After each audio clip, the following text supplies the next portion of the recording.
Subscribe करें हमारे YouTube channel को और बेल आइकन को प्रेस करें हमारे लेटेस्ट वीडियोस को देखने के लिए।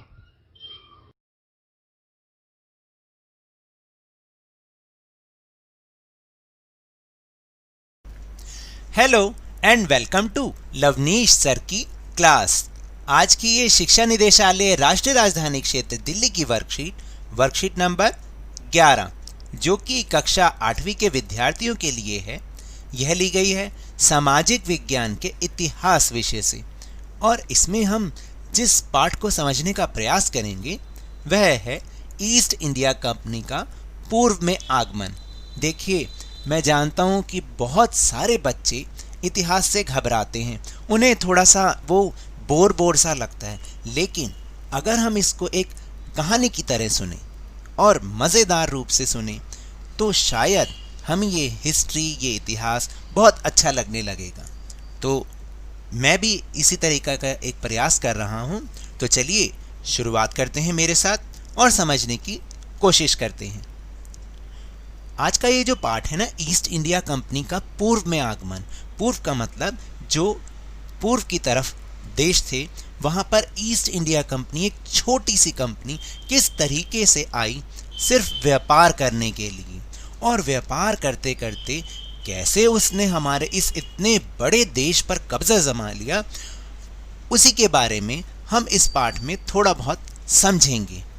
तो यह आज की जो वर्कशीट है उसमें केवल हम इतना समझेंगे कि कैसे उसने ये एकाधिकार इंग्लैंड से प्राप्त किया, फिर वो भारत और पूर्व के देशों में वो कंपनी आई और व्यापार करने लगी, और धीरे धीरे उसने रियायतें लेकर हमारे देश पे कब्जा जमा लिया।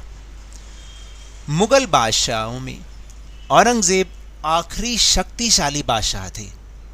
1707 में उनकी मृत्यु के बाद बहुत सारे सूबेदारों ने अपनी क्षेत्रीय रियासतें कायम कर ली। यानी जब तक मुगल बादशाह औरंगज़ेब थे वो बहुत शक्तिशाली बादशाह थे, लेकिन जैसे ही उनकी मृत्यु हुई तो उनके जो बहुत सारे सूबेदार थे, यानी अलग अलग जो छोटे छोटे क्षेत्रों के मालिक होते हैं, उन्होंने क्या किया, अब अपनी खुद की रियासतें बना ली।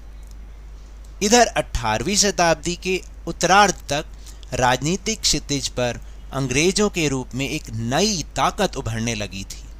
यानी अंग्रेज भी धीरे धीरे अपना कब्जा जमाकर एक नई ताकत के रूप में भारत के परिदृश्य में आ रहे थे। एक छोटी व्यापारिक कंपनी के रूप में भारत आकर धीरे धीरे वे इस देश के नीति निर्धारक बन बैठे। यानी कैसे वो एक छोटी सी कंपनी के रूप में आए और फिर इस देश की नीतियां भी वही निर्धारण करने लग गए। ये कैसे संभव हुआ, आइए देखते हैं। तो बहुत सारी घटनाएं हैं जिससे पता चलता है कि उन्होंने धीरे धीरे हमारे देश पर कैसे कब्जा जमाया। 1600 ईस्वी में ईस्ट इंडिया कंपनी ने इंग्लैंड की महारानी एलिजाबेथ प्रथम से पूर्व में व्यापार का चार्टर, यानी चार्टर का मतलब होता है इजाज़तनामा, हासिल कर लिया। तो वहाँ की जो रानी थी, कौन थी, एलिजाबेथ प्रथम, उनसे उन्होंने क्या किया कि एक चार्टर, उनके इंग्लिश में बोलते हैं चार्टर, एक इजाज़तनामा उन्होंने हासिल कर लिया। इसके अनुसार कंपनी को पूर्व में व्यापार का एकाधिकार मिल गया। यानी अब इंग्लैंड की कोई और कंपनी इस इलाके में ईस्ट इंडिया कंपनी से होड़ नहीं कर सकती थी। फिर इस चार्टर के द्वारा कंपनी समुद्र पार जाकर नए इलाकों को खंगाल सकती थी, वहाँ से सस्ती कीमतें पर चीज़ें खरीदकर उन्हें यूरोप में ऊंची कीमत पर बेचकर मुनाफा कमा सकती थी। यानी अब कंपनी केवल इंग्लैंड में ही व्यापार नहीं कर सकती थी, बल्कि इंग्लैंड के बाहर जाकर जो पूर्व की तरफ देश थे उनमें जाकर ढूंढ सकती थी कि शायद वहाँ पे सस्ती चीज़ें मिल जाएं, सस्ती कीमत पर चीज़ें मिल जाएं, और फिर उन्हें यूरोप में ही ऊंचे दामों पर बेचकर मुनाफा वो कमाए। तो ये एक अधिकार किसको मिला, ईस्ट इंडिया कंपनी को। लेकिन यह शाही दस्तावेज दूसरी यूरोपीय ताकतों जैसे फ्रांस, डच, पुर्तगाल को पूरब के बाज़ारों में आने से नहीं रोक सकता था। जब तक इंग्लैंड के जहाज अफ्रीका के केप ऑफ गुड होप का चक्कर लगाकर हिंद महासागर पार कर भारत पहुंचते, तब तक पुर्तगालियों ने गोवा में अपना ठिकाना बना लिया था।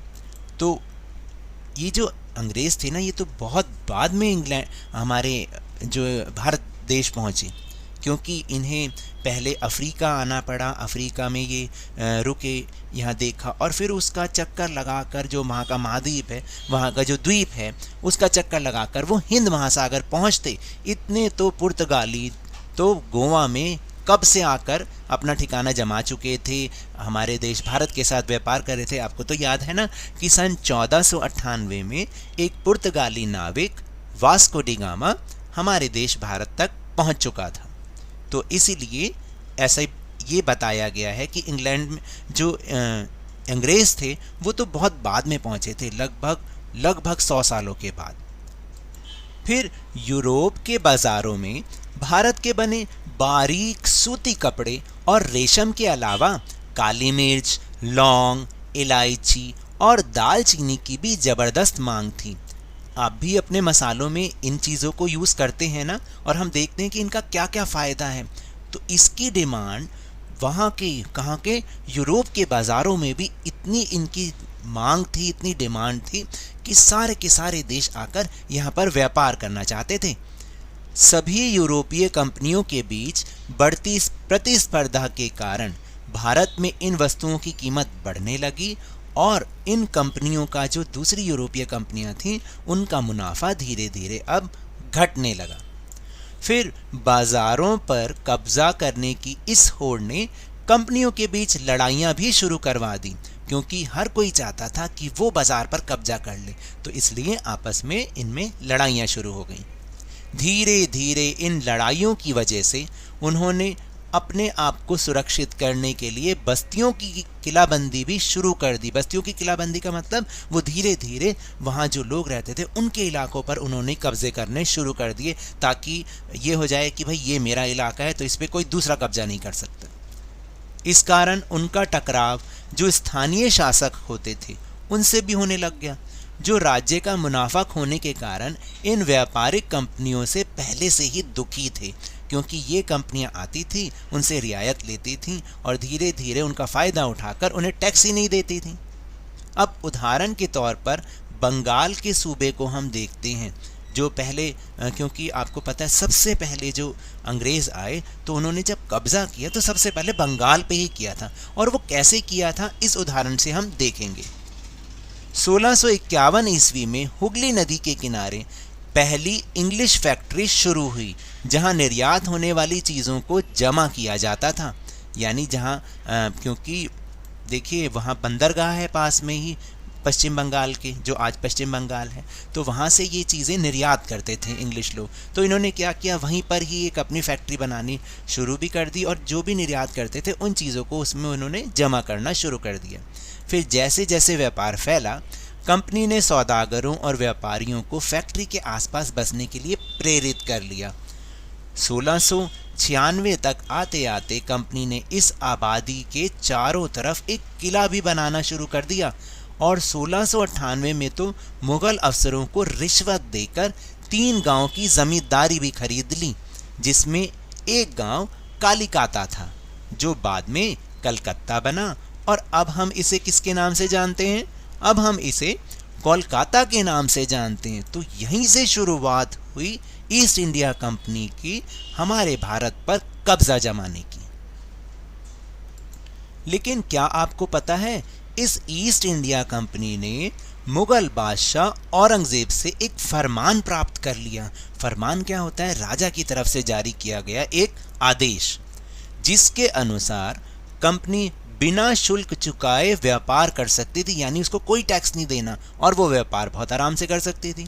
हालांकि यह अधिकार सिर्फ कंपनी को मिला था, ना कि कंपनी के अफसरों के निजी व्यापार के लिए। लेकिन अब उन्होंने भी इसका फ़ायदा उठाना शुरू कर दिया और शुल्क चुकाने से, शुल्क का मतलब टैक्स चुकाने से इनकार कर दिया, जिससे बंगाल में राजस्व वसूली बहुत कम हो गई। नतीजा यह हुआ कि जो उस समय के बंगाल के नवाब थे ना, कौन थे? मुर्शिद कुली खान, उन्होंने अब इसका विरोध करना शुरू कर दिया। तो ये तो वर्कशीट के टॉपिक थे। अब हम चलते हैं अपने प्रश्नोत्तर की ओर। तो पहला प्रश्न है कि ईस्ट इंडिया कंपनी को व्यापार के एकाधिकार चार्टर से क्या फ़ायदा मिला। तो इसका उत्तर तो हमने समझा था ना।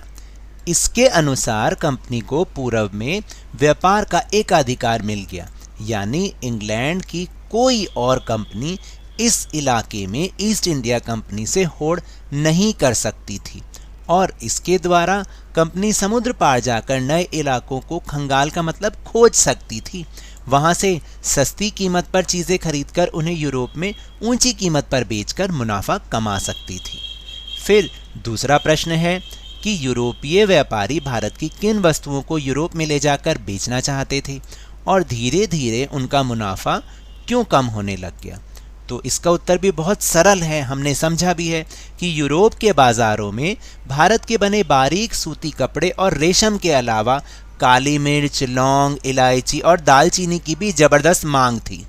फिर सभी यूरोपीय कंपनियों के बीच बढ़ती प्रतिस्पर्धा के कारण भारत में इन वस्तुओं की कीमतें बढ़ने लगीं और मुनाफा घटने लगा। प्रश्न नंबर 3 है कि बंगाल के नवाब ने ईस्ट इंडिया कंपनी का विरोध करना क्यों शुरू कर दिया। तो ये भी हमने सबसे आखिरी में समझा था कि मुगल बादशाह औरंगज़ेब ने कंपनी को एक फरमान जारी किया जिसके अनुसार कंपनी बिना शुल्क चुकाए व्यापार कर सकती थी। हालांकि यह अधिकार सिर्फ कंपनी को मिला था, ना कि कंपनी के अफसरों के निजी व्यापार के लिए। लेकिन उन्होंने क्या किया, उन्होंने भी शुल्क चुकाने से इनकार कर दिया, जिससे बंगाल में राजस्व वसूली बहुत कम हो गई। इसलिए बंगाल के नवाब मुर्शिद कुली खान ने इसका विरोध किया। और आखिरी प्रश्न यानी प्रश्न नंबर 4 है, किसी भी क्षेत्र में एकाधिकार किस प्रकार आपके जीवन को प्रभावित कर सकता है। अपने जीवन के किसी उदाहरण के द्वारा विस्तार पूर्वक लिखिए। तो देखिए, ये मेरा एक सुझाव है, बाकी आप भी इसको अपने आप कर सकते हैं। जैसे किसी भी क्षेत्र में एकाधिकार मिलना व्यक्ति के अंदर घमंड की भावना को पैदा कर देता है और वह आश्वस्त हो जाता है कि वह वस्तु उसे ही मिलेगी या फिर उस वस्तु पर केवल उसी का अधिकार है। उदाहरण के लिए, यदि मेरे माता पिता घर में कंप्यूटर को प्रयोग करने का अधिकार सिर्फ मुझे ही देते हैं, तो मैं अपने किसी भी भाई बहन को कंप्यूटर छूने की इजाज़त ही नहीं दूंगा। यहाँ तक कि अगर वे इसको हाथ भी लगाएंगे ना, तो मैं उनके साथ झगड़ा करूँगा, क्योंकि मुझे क्या लगेगा, ये चीज़ मेरी ही है। तो ये तो थी आज की वर्कशीट। अगर मेरे इस तरह समझाने से आपको थोड़ा सा भी समझ में आया हो तो इस चैनल को ज़्यादा से ज़्यादा सब्सक्राइब कीजिए, लाइक कीजिए और बहुत ज़्यादा शेयर भी कीजिए। और हाँ, मेरे साथ इसी तरह वर्कशीट को समझते रहिए, लेकिन ध्यान और मन लगाकर पूरी मेहनत और लगन के साथ पढ़ते रहिए। और अगर आपको कोविड-19 से बचना है तो मास्क जरूर पहनिए, अपने हाथों को साबुन और पानी से नियमित रूप से धोते रहिए, शारीरिक दूरी बनाकर रखिए, क्योंकि जब तक कोई दवाई नहीं तब तक कोई ढिलाई नहीं। धन्यवाद।